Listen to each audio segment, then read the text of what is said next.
Tout homme qui n'est pas régénéré est séduit. D'abord, par son propre cœur naturellement perfide. Le cœur est trompeur et désespérément malin. Ésaïe 44, 20, Jérémie 17, 9. Ensuite, par le péché. Qu'aucun de vous ne se laisse séduire et endurcir par le péché. Hébreux 3, 13. Le Dieu de ce monde ajoute à ce qui précède l'aveuglement de l'entendement, afin que celui-ci ne soit point illuminé des splendeurs du glorieux évangile de Christ, qui dissiperait les ténèbres. 2 Corinthiens 4, 4. Et les séductions du malin ne cessent point lorsque la vie divine s'est communiquée à l'homme et que celui-ci est régénéré.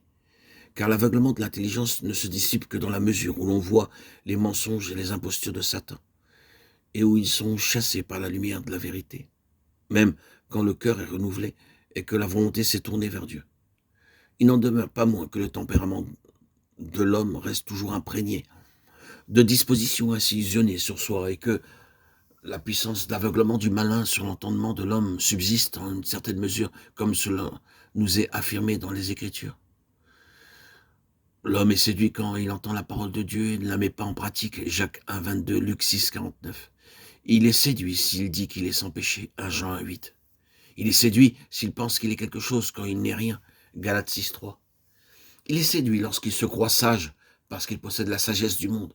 1 Corinthiens 3, 18. Il est séduit quand il croit être religieux alors qu'une langue qui n'est pas tenue en bride révèle sa vraie condition. Jacques 1, 26.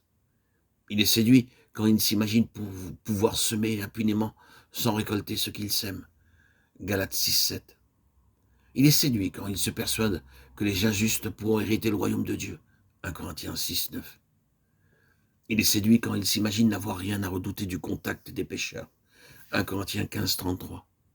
Séduit, trompé, induit en erreur.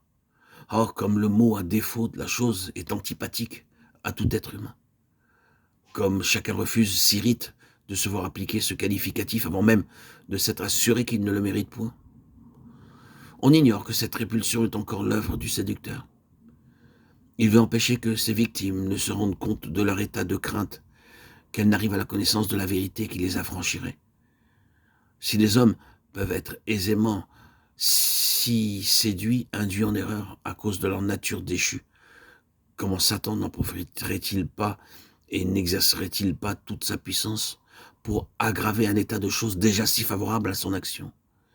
Les puissances des ténèbres, Satan et ses anges agissent, travaillent avec une ardeur infatigable pour maintenir les hommes dans l'esclavage de l'ancienne création qui donne naissance aux formes les plus diverses et les plus nombreuses de l'erreur et de la séduction de soi, de sorte que le terrain se prête au développement ultérieur de l'œuvre diabolique.